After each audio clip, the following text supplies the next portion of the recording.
Welcome, friends, to another Economic Update, a weekly program devoted to the economic dimensions of our lives. Jobs, debts, incomes, those of our kids, those facing us as we go down the road of this economic system. I'm your host, Richard Wolff. I've been a professor of economics all my adult life, and that has been the preparation I bring to these economic updates that I offer you each week. Well, a recurring theme of these updates is on the agenda again today. You might call it the struggle between science and profit. The scientific truth about the weed killer called Roundup is quite clear. There's more than enough information, even though some of it is conflicting, as is usually the case with science. But there's more than enough evidence to suggest that it could be very damaging, as in cancer-causing, for many people who either work with it or eat items that have been sprayed with it. So there ought to be an emergency international effort, since it's used around the world, to do the kinds of comprehensive studies that can determine whether it's safe for the human race or not. But here the problem arises. It is produced by a very big company, Monsanto by name, a company that recently got bought by an even larger company, the Bayer Company of Germany. And they don't want to give up the profits that come from producing and selling Roundup. So many governments, unfortunately the Trump Republican government as well, don't do anything. They don't rush. They don't see the problem. They do not want to interfere because when caught between science and health on the one hand and profit on the other, they seem to be a little bit like those famous deer caught in the headlines. Frozen. The risk is ours. Letting capitalism and the profit motive into our food system is a dangerous, misguided decision we ought to revisit with urgency. Now, there's elections in the air, of course, and I was struck by an NBC story on October 24th that reported on polls taken in September and October of this year, and they show the following, which I urge you to think about. Most Americans in these surveys, the majority, indicate that their economic circumstances have not improved since the election of 2016 that brought Mr. Trump into office. Indeed, 27%, more than 1 in 4, said that their economic circumstances had deteriorated since the election of 2016. But even more interesting to me than those facts were the following. Most Americans who said that did not blame either party. And most of them also didn't expect either party to do anything about this. And for me, this was more evidence, if you need it, that Americans have given up on their political system. It isn't a vehicle for change. It isn't a vehicle to solve their problems. It's lots of noise, lots of propaganda, lots of yelling and shouting and denouncing and attacking, but it doesn't solve the problems, which explains why voters are so alienated from this political process. Look at the idea of going and casting a ballot as an exercise in futility. That's less the fault of those who don't vote, mistake as it is not to use that tool.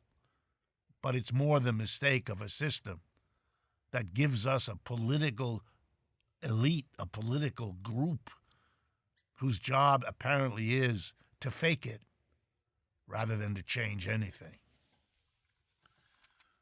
My attention was also caught, for another update, by a study released by the World Health Organization, a study that is really interesting. It was led by Professor Frank Elgar of McGill University in Montreal, Canada. And it's a study of corporal punishment. And it notes that many countries, actually 54 countries, have now banned corporal punishment of children anywhere in the society, at school, at home, anywhere. You know, this is a new phenomena in the world. It was started by Sweden in 1979, doesn't go back that far. And here's what the study showed. If you ban corporal punishment, if you make it a crime to strike a child, here's what you discover. A dramatic drop in physical violence among adolescents. Across the board, it's a really robust connection. Don't let the kids be hit, and they won't hit one another, to make it real simple. And why is this an important item for a program on economics? Well, because when adolescents physically fight, they incur medical costs that are expensive in a society. They get themselves arrested and involved in the legal system, which have costs for society. They disrupt schools and schooling, which have costs for society. They require more personnel in the schools and in other venues to cope with the violence among adolescents. A ban on hurting children turns out to be a way to make economic systems much more efficient than they now are. Is capitalism efficient? No. But doing something about harming children physically could be. And it's therefore a study we need to think about. The United States is not among the 54 countries that have banned corporal punishment everywhere in society. And we pay the price economically, as well as in many other ways, for having failed to do that the way those other 54 countries have done. My next update refers to something being argued these days by my classmate from the time I was a graduate student at Yale University getting my PhD in economics. At about the same time, Janet Yellen was sitting there getting her PhD in economics at the same Yale economics department. She then became, as I hope most of you know, the head of the Federal Reserve in the United States until she was replaced by Donald Trump. Well, she's been going around giving speeches on something I want to share with you.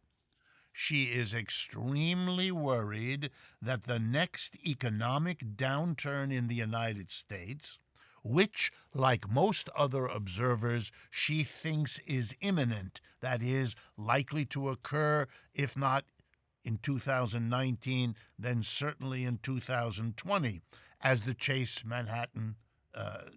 J.P. Morgan Chase Bank has itself predicted, and so on. But here's her concern. And I find it remarkable for what it reveals, beyond even what she says. She's worried that this crash could be worse even than 2008 for a particular reason. Corporations have taken on much more debt since 2008 compared to what they had going into that crisis. And the extra debt means that as a company has difficulty with selling products because of a downturn, it will not only have to shut itself down or cut it back, but it will be unable to pay its debts to all the others who rely on those debts being paid back, who rely on the interest that these indebted companies won't be able to pay. I want to talk to you about what this means. So let's do it. In 2008, capitalism has had its second worst crash since the Great Depression of the 1930s. So devastating was the collapse, particularly in the last third of the year 2008, that a terrified set of governments in the United States, in the United Kingdom, in Germany, in Europe, in Japan, and literally around the world, rushed in to have the governments try to cope with the mess, the economic mess created by private banks and private corporations. And one of the things done in many countries, and especially here in the United States, was to help companies out by lowering interest rates. The Federal Reserve brought interest rates down to just barely above zero. They hoped thereby to create an incentive for companies to borrow money, because it's virtually costless at a low interest rate, to have individuals buy homes, buy cars, because the interest rates came down. It was a way of helping capitalism get back on its feet after the momentous 2008 crash.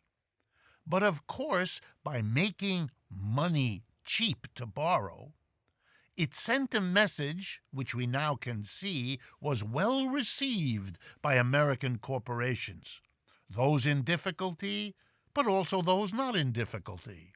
Maybe you had a corporate president here, there, or the next place who had made a really bad investment that was now showing up as a problem for the company. He could cover that over by borrowing a vast amount of money and expanding in another direction to distract attention, to make up for the losses of the actual investment by doing something big and attention-grabbing with cheap borrowed money.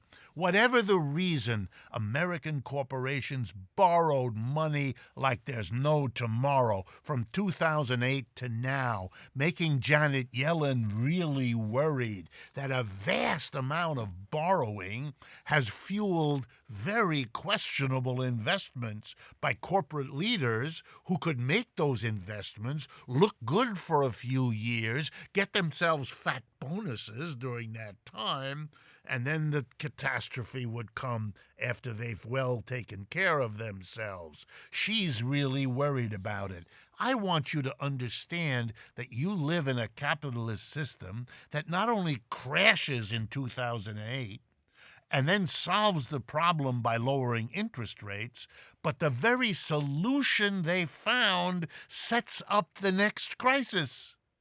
This is a system that goes from crisis to crisis, and that's why this system is in deep trouble, and it's long overdue for us to ask and answer the question, can't we do better than capitalism that works this way? It's the most important question we have, and in the elections we are now dealing with, it wasn't on the ballot. Think about it. Well, friends, excuse me, we've come to the end of the first half of Economic Update.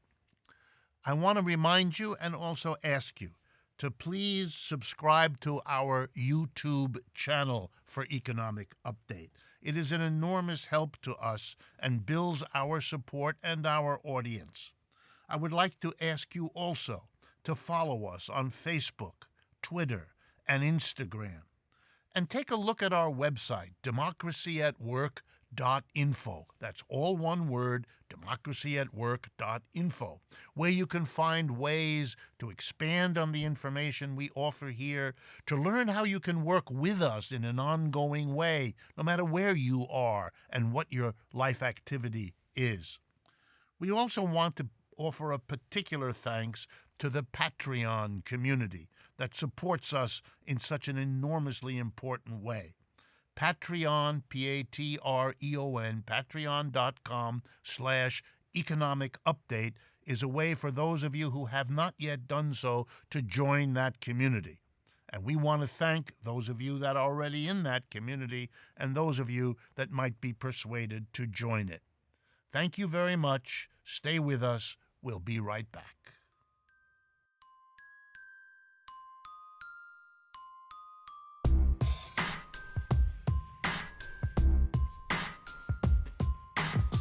Welcome back, friends, to the second half of Economic Update.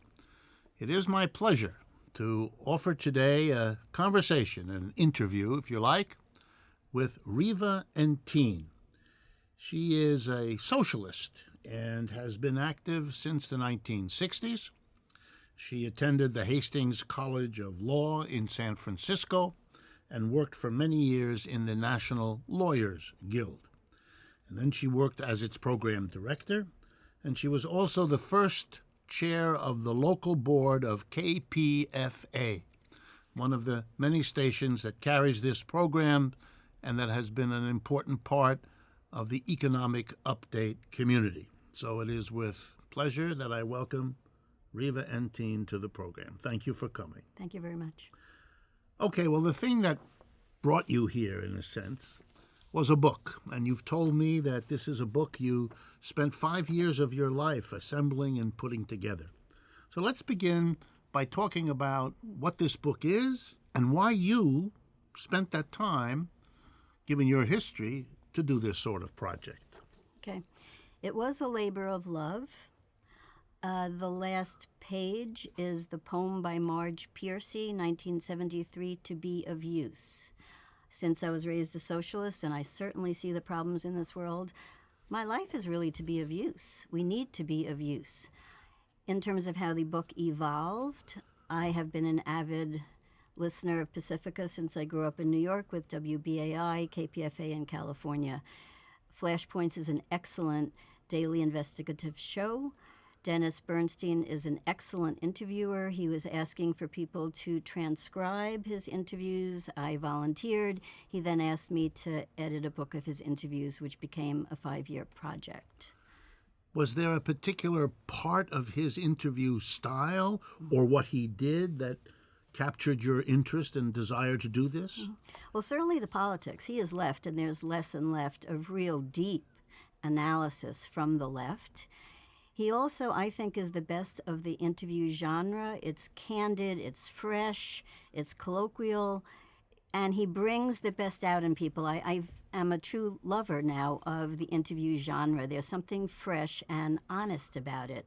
It's not pre-recorded. You're just doing it at the moment. So it was an honor that he asked me to edit a book of his interviews because they are very, very thought-provoking. Good, and it gives you a sense of this experience that we're having right now. Absolutely. Which is another one. Okay, give us your sense of some of the highlights. What were some of the programs that Dennis did that you have also put in this book that you think are the best in some sense of what was done? A little bit more about the interview genre. Again, he brings out the best in people.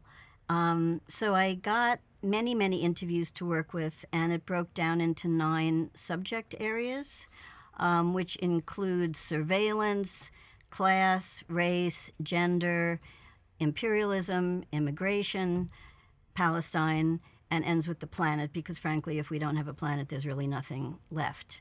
Because it was such a long project, it came out under Trump. There are 66 interviews. The book came out under Trump, but all 66 interviews happened under Obama, our first black president who offered hope and change and really didn't deliver. So I call the book both a reality check on Obama, who is becoming sanitized, and the writing on the wall for how we got here. So I could give you a few little excerpts from some of my favorite interviews. Be my guest. A few little excerpts. And again, let's remember these were all under Obama. Okay, Mara Verheiden Hilliard, who is an attorney with Partnership for Civil Justice. The Tea Party was having rallies across the U.S. where they were openly carrying weapons. Some rallies were outside where the President of the U.S. was speaking. But what does the FBI do? They are going after the nonviolent, peaceful Occupy movement. Okay, Shahid Buttar, First Amendment Coalition. The Obama administration is already our nation's far and away most aggressive anti-press administration. More national security whistleblowers faced prosecution in the last 5 years than in the entire preceding 225-year history of the Republic.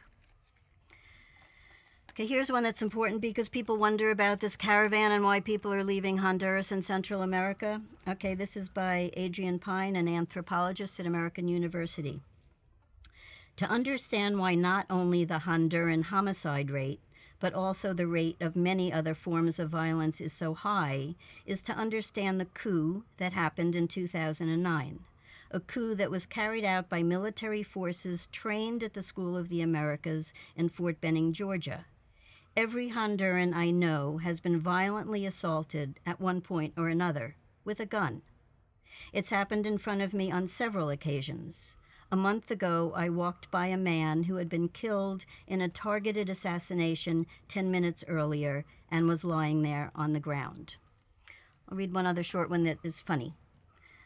So this is by Laura Flanders, who's the niece of the muckraking Alexander Coburn. And she has also done an interview on this program. She's in the book talking about Alexander, and here she's talking about Alexander's father. So Alexander was inspired by his journalist father, Claude's courage and extraordinary freshness of voice. Claude loved to tell the story of interviewing Al Capone for the London Times, only to have the story never appear in print, because the gangster's views on American capitalism were so indistinguishable from Wall Street and the paper's editorial page. I could give you a few more if you want. So they're like windows on the Obama period of American history. Absolutely. And, given the recent shooting in the synagogue, here's one about the shooting in the church by Dylan Roof. This is by Vernelia Randall, a retired professor. Because all of this is historic. You're right. They're windows. They're snippets. Of all the churches Dylan Roof could have picked in that town, he picked the church that was celebrating its 193rd year anniversary. That's a church standing since slavery, with membership since slavery. One of the co-founders of the church was hung, murdered by the system, for supposedly organizing a slave revolt. Right, it is remarkable. It's a window on recent and ancient history. Exactly. Okay, so what's your hope? What do you hope that this book achieves? Who will it reach, and what would you like to see flow from having spent your time doing this? Well, for it to be of use, again, everything ties in with follow the money. So there's 9 subject areas. And what I say is if you follow the money, you find the root of the rot. So in terms of your listenership and viewership, it's about money. If you follow the money, there's a class analysis. We need to look at how we got here. But examples of how the book can be used. At the Left Forum just last June, we did a book reading, and there were 2 interviewees, Adrian Pine, the anthropologist, and Marcia Coleman Adebayo, who is a fired EPA whistleblower. And as a result of us, and what Marcia is working on now is trying to preserve an African cemetery that's outside of D.C. that they want to pave over. As a result of them meeting, and this is the kind of thing the book can do, Adrian's anthropology students are using their methodology to support Marcia's organizing to preserve the cemetery. Right. So it's right up your alley. Let's follow the money and start addressing where the root of the rot is and try to figure out a way out of this mess, because we really can't keep going the way we've been going. Well, it occurs to me you might have a unique approach or insight. Here you are, after a long life of activism, a life of socialist activism, having put together these comments of a group of people who shared, broadly speaking, your approach. What's your sense of today that comes out of this? How do you cope with what we're all experiencing now in the United States, or beyond that comes out of all the work you've done in reviewing and thinking about these interviews? I was talking to Binghamton students the other day, and again, with my gray hair, one of the students said, "How do you keep going?" Yeah. And we have to believe that we can be useful. Wasn't it Gramsci, pessimism of the intellect, optimism of the will? We have to believe we can do it.